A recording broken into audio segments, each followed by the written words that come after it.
Assalamualaikum warahmatullahi wabarakatuh. Nama saya Syahib Amin. Selamat datang ke 8 amalan uh, sebelum kita melangkahkan kepada langkah umrah, insya-Allah. Tuan-tuan dan puan-puan, terima kasih kerana klik masukkan email untuk belajar, untuk membuat persediaan kerana anda insya-Allah menjadi tetamu Allah SWT. Dan sebelum tuan-tuan dan puan-puan kita melangkahkan kaki kita ke tanah suci, uh, insya-Allah saya akan kongsikan 8 doa dan amalan yang boleh menenangkan jiwa kita, damaikan jiwa kita, disarikan dengan Al-Quran dan Sunnah yang saya uh, kahwinkan ataupun sarikan dengan ayat Al-Quran daripada Profesor Hamka dalam Tafsir Al-Azhar.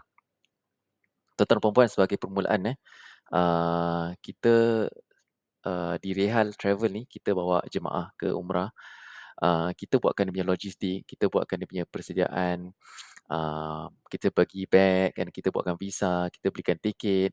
Dan mungkin bagi yang mereka yang mungkin buat DIY pun, dia boleh research pasal tiket, dia boleh research pasal beg, boleh research pasal visa.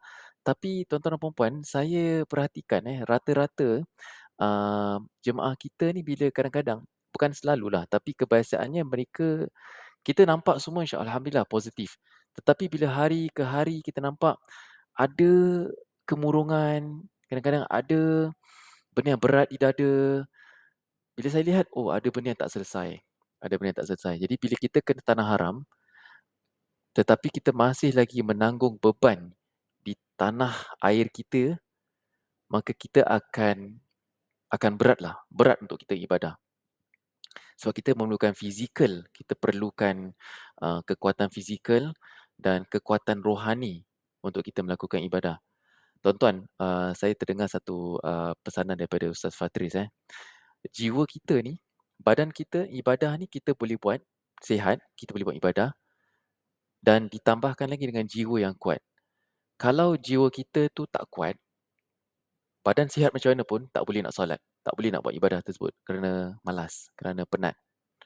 Tetapi tuan-tuan, kalau jiwa dia kuat, rohani dia kuat, badan dia lemah, itu yang kita nampak orang boleh jalan pelan-pelan kaki sakit pergi subuh. Kita boleh nampak orang dia serit-serit kaki dia, dia nak melakukan ibadah umrah. Kita nampak macam-macam orang kerana jiwa dia kuat, tuan-tuan. Hatinya bebas daripada belenggu, daripada pendam rasa, kerisauan, penyesalan, mungkin ada hubungan yang retak, dia tak dapat maafkan. Dan tuan-tuan,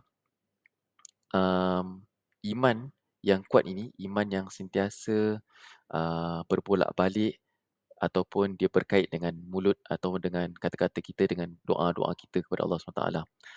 Jadi Dr. Hamka dia berpesan doa bukan sekadar kita memohon daripada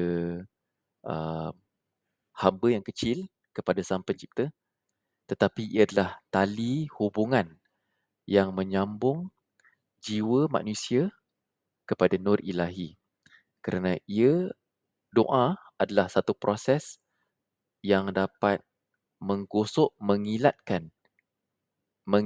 kilatkan jiwa kita daripada kotoran, dosa, dan jiwa yang bersih itu dia memantulkan cahaya Tuhan.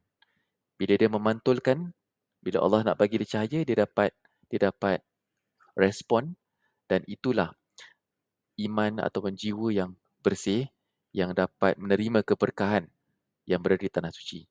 Jadi tuan-tuan, insya-Allah untuk yang pertama ini saya nak kongsi 4 persediaan hati yang akan saya kongsikan di video yang akan datang. Assalamualaikum warahmatullahi wabarakatuh.